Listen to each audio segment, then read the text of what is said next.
Hello, everyone. This is John Dupree from Opus Faveo. I'm a partner here at our firm, and I'm joined today by Christian Blackwell, also a partner at Opus Faveo. Hello, everyone. Welcome to our July webinar, From Concept to Consideration, Creating a University Spinout. We're really happy that everybody's here with us today. Creating university tech spinouts is something Opus Faveo does on a daily basis. It's kind of who we are. So we could clearly talk about this for hours and hours, but we only have 30 minutes today. So the goal today is to summarize some key points in creating a university spinout and give you a framework for thinking about it, and then also giving you some ideas about moving forward. So we're delighted for everyone to be here. You'll have an opportunity to receive the PDF of the deck and a recording of this at the end of the call. So thanks everyone for being here. Let's start a little bit by talking really about spinouts. If you were here for our webinar in June when we talked about the importance of tech spinouts, you remember we defined them specifically from startups.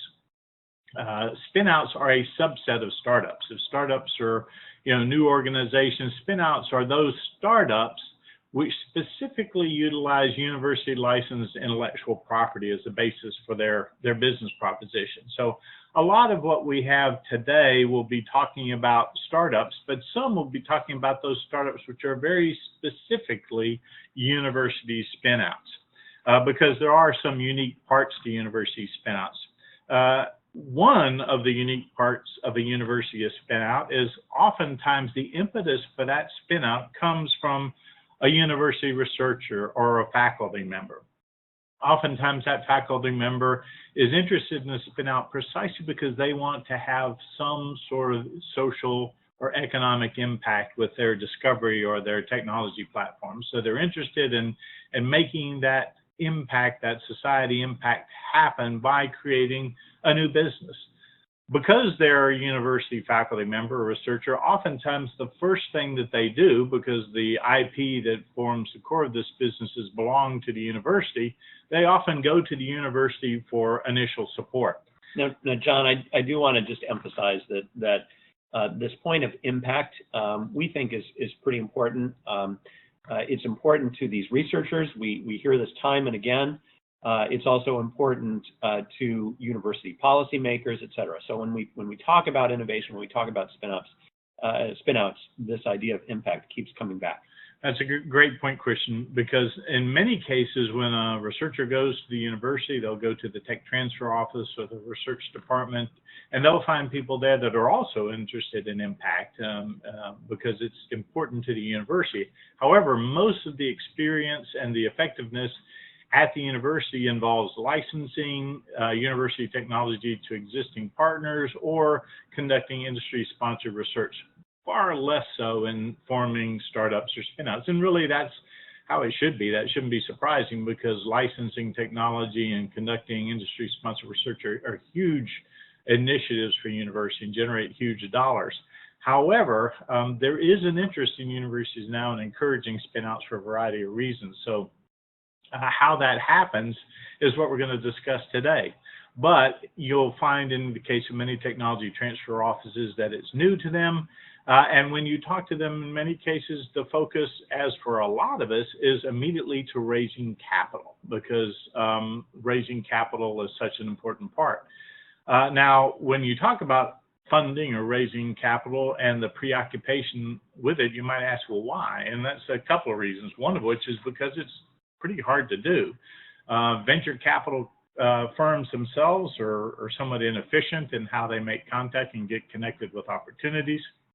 In many cases, VC firms are very wary of dealing with universities, and universities realize that they don't find seed funding very well. If you look at the chart on the left that we did a while back, you'll see that on the bottom axis, the importance heading to the right, that seed funding is very, very important. Well, not most important things for starting a company.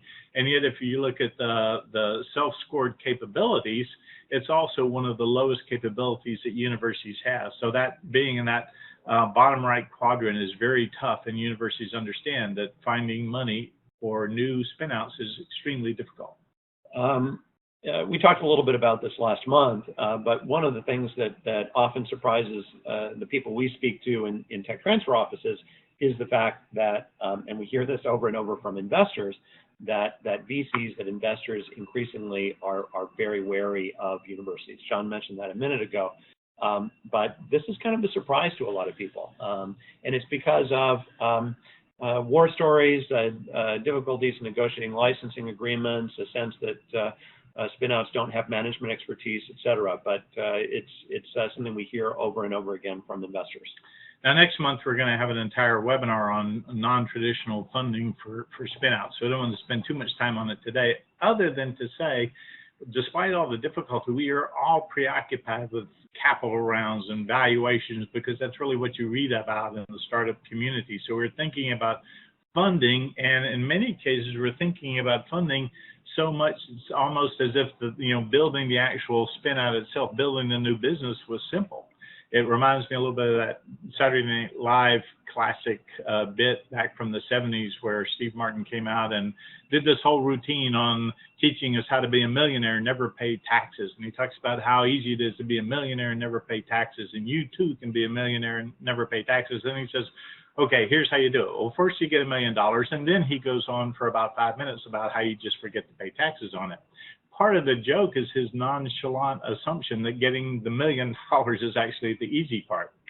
It's not that different today if you're talking about entrepreneurs, because so many people are talking about how to start a successful business and raise $1 million, and it's almost as if they're saying, well, first start a successful business, and then here's how you raise $1 million, and it's almost the business itself is a nonchalant, easy thing to do. If we have one thing to teach you today and one thing to say, it's that you raise capital to build a business. You don't build a business simply to raise capital. And the building of the business is the tough part and the meaningful part. Capital is really just a means to an end, the end being a business that's going to create social impact for the researcher and for the university. So it's easy thing for people to start their thinking at the fundraising stage. And we're going to show you what Opus Faveo uses when we evaluate spin-out opportunities for researchers or for universities. There are many, many methodologies for doing this, and they're all very similar because so much of it is self-evident, but it's useful to understand because these things have to get done in order for a spin-out to be successful. The point is many people start at stage 4, and stage 4 is not the way to start conceptualizing about a business. There are also, in each of these stages, work streams that are taking place in different levels of intensity depending on the stage. And we want to tell you a little bit about that to show you how to get started. So you might be asking, okay, so if going to talk to a venture capital firm isn't the first thing I do, what is? And the first thing you do is what we tend to call a business potential assessment.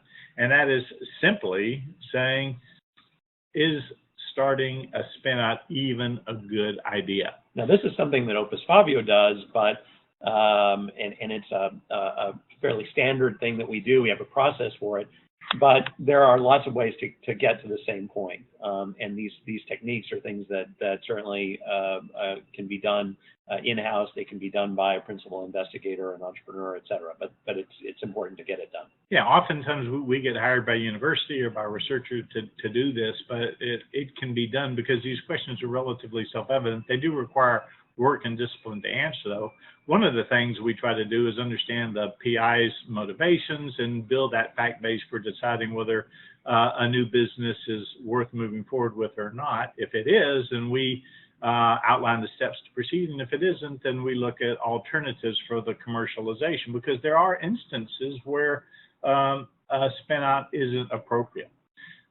In all of this, there's one critical question that we're trying to ask, and that is, not all research is commercially relevant. What problem does your technology solve, and for whom? So as an example, there's some great new research that's going to be generated by the New Horizons mission to Pluto, and finding unexpected ice on Pluto is extremely interesting.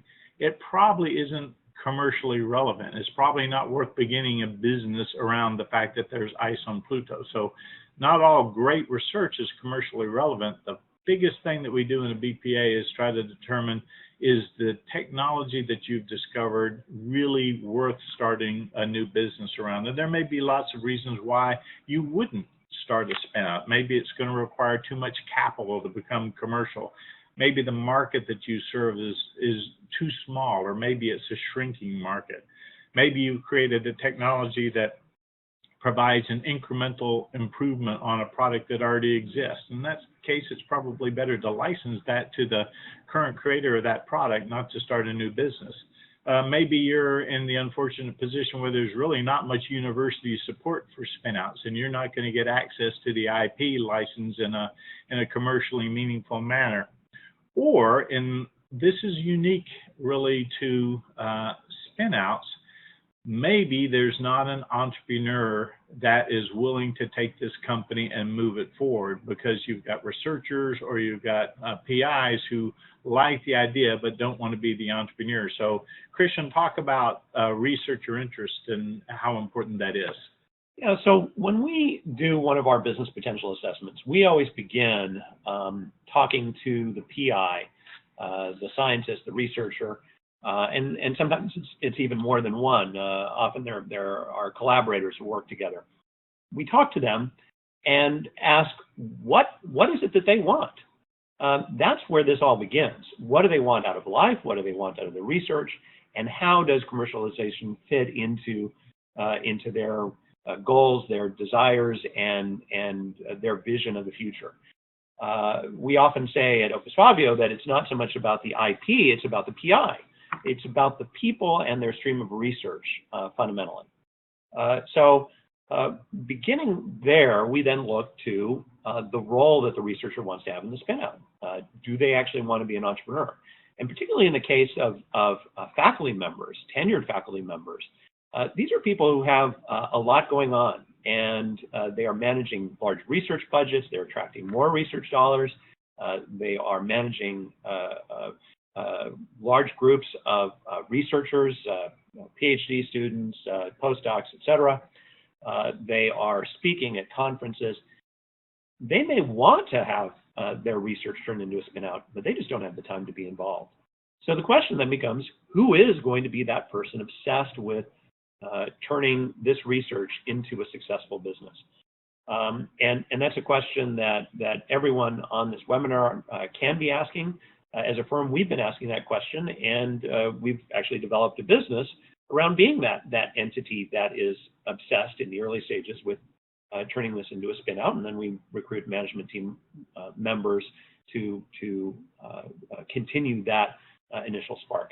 And Christian, I'll say there's no right or wrong answer to this. We have a portfolio companies now at a large public university in the Midwest, where the senior faculty that are involved as the researchers really don't want to be operating officers in the new company.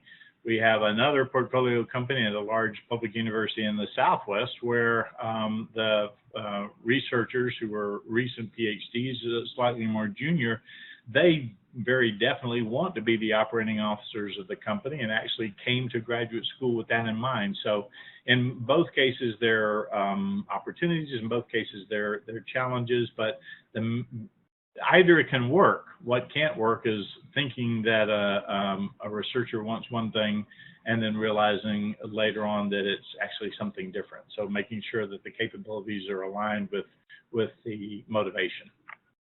So let's go back to our matrix. How do we get from here to there? As you can see, we're starting to populate this as we work through our stages. The first thing is it is complex. We know that.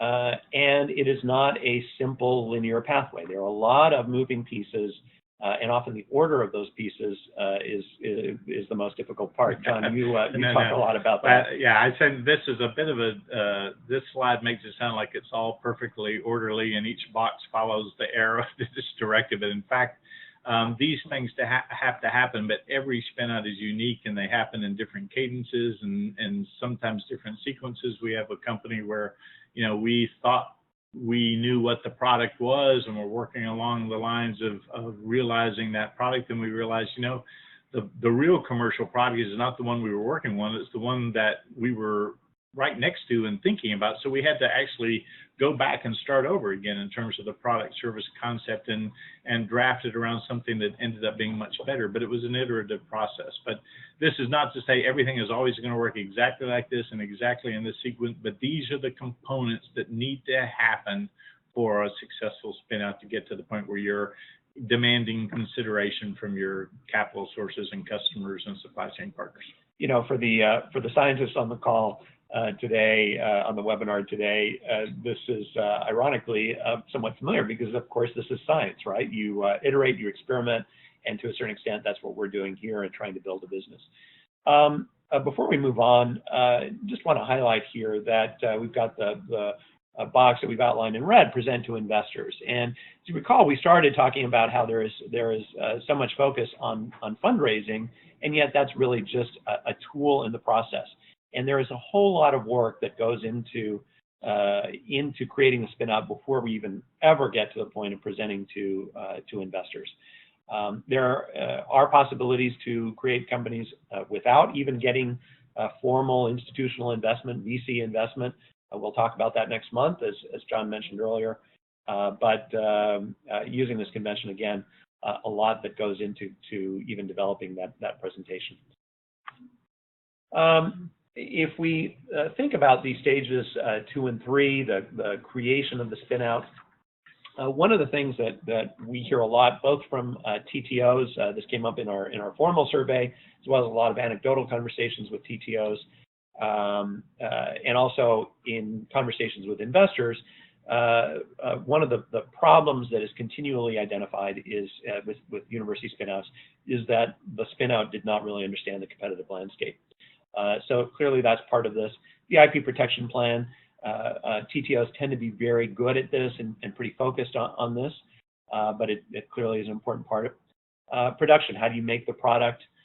Financial projections, we often do a very preliminary assessment early on in our business potential assessment, but then we want to get into a lot more detail as we iterate and build the company. And then finally, the logistics of actually building the business. Some universities are good at providing infrastructure to help spin-outs and entrepreneurs coming out of the ecosystem do this stuff. Others don't have that kind of service infrastructure in place, and this can be a burden for people thinking about how you actually make the company. And then to just leave you with this final point, we always ask ourselves how little capital is needed, not how much capital can we raise, but how little capital is needed. And among investors and increasingly among founders, the operative question is how can we be capital efficient? If we are capital efficient, we end up as founders getting diluted less, meaning our ownership stake is reduced less by people coming to the party later on. And early investors are asking the same question.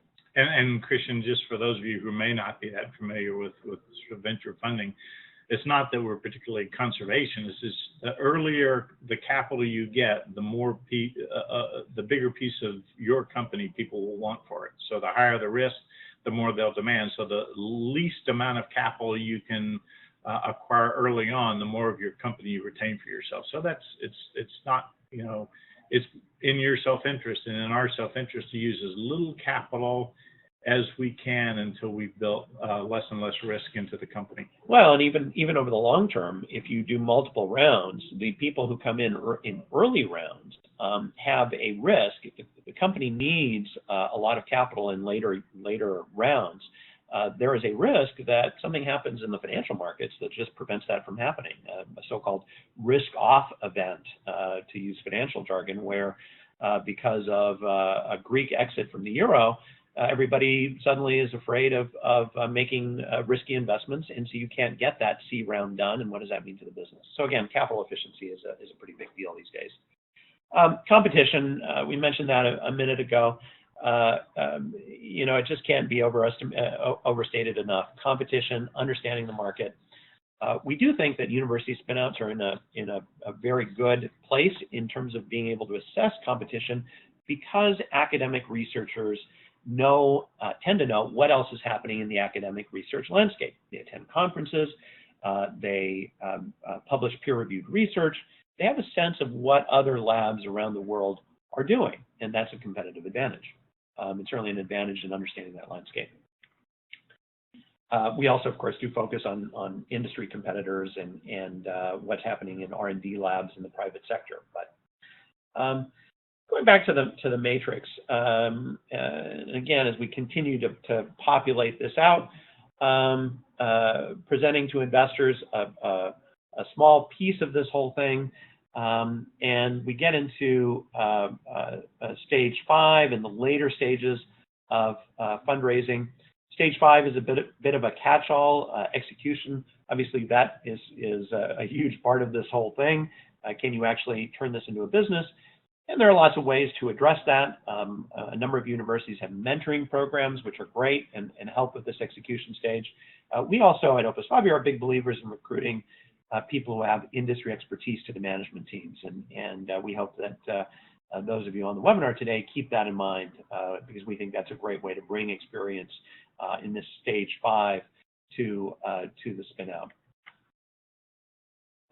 So where does that leave us? Clearly, there are lots of obstacles to creating a successful spin out. We know, everyone I think on this webinar knows that it is not easy to create a successful spin out. It helps to understand what the obstacles are and to both iterate around the obstacles and also plan for the obstacles. And that may sound like two mutually incompatible ideas, but we think the art is in managing both the planning and the pivoting, if you will. Market, technological issues that arise when you're trying to move from the laboratory to an actual product. We talked earlier about financial setbacks, organizational gaps as you're trying to fill out the management team. And then going back to your point, John, just the sequencing challenges. And I think in many cases, the sequencing challenges are among the most significant because things happen at different times. And the classic one we've shown on the right, you know, I'm told that I need to get proven managers into my new company, but they're going to want a salary, and how do I get money when the people that give me money are the ones telling me I need to get proven management? So it's really a vicious circle. And you see a lot of these in starting spinouts. You know, when do I go to the TTO to get my IP licensed, and what are they going to want to know about my company that I can't really tell them until I have a license to work with? Over and over again, you see these sequencing challenges. And it's easy to say, gosh, you know, this is crazy. I must have the worst company ever. When in fact, this is very routine for startups in general, but even more so for spinouts. People muscle their way through them and build companies that make a difference. It isn't easy, but the valuable things in life rarely are easy. Well, and that's why we do what we do. We work with faculty scientists, we work with universities to try to create more spinouts because we think they are important to society. And that really comes down to the roots of why we come to work every day. So Christian, there are a number of questions that people normally have that we talk to, and I thought we might just, for the purposes of this call, just chat about a couple of them here. And I know we're going to talk about non-traditional funding next month, but how does all this early work get done, and how long does it normally take? When do I get to the point where I can start asking, you know, for capital to really fill out the work?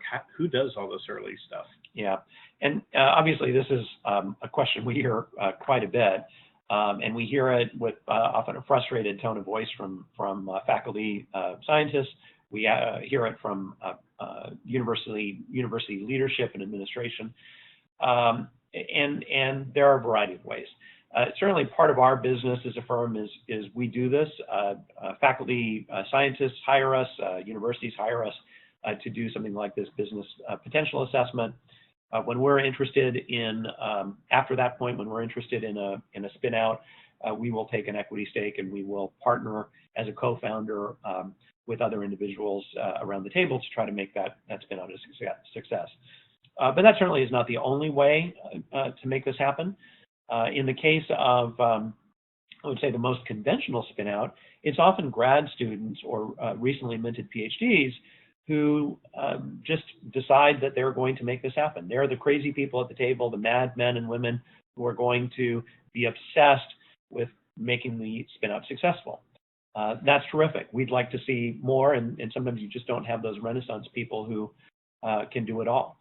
We also think that there's an opportunity for universities to build up some of this expertise in-house. We know of a number of universities that have created venture development groups or TTOs that are trying to do some of this early work on behalf of the spin-out. But it is a challenge, and yeah. And I would say every spin out in every university is slightly different. And some universities, there's money available for some of this early work, and others there's money available even in some of the departmental research budgets to encourage very early seed work and getting the company started, because there are some funds, incorporation funds and some legal funds and whatsoever that are required. The one thing I would say that just as a general rule of thumb, the amount of time and effort that the PI and whoever the PI can coerce into helping him, the amount of time and effort you can put in is inversely proportionate to the amount of money you're going to need. If you can put in a lot of time, you'll need less money at the very early.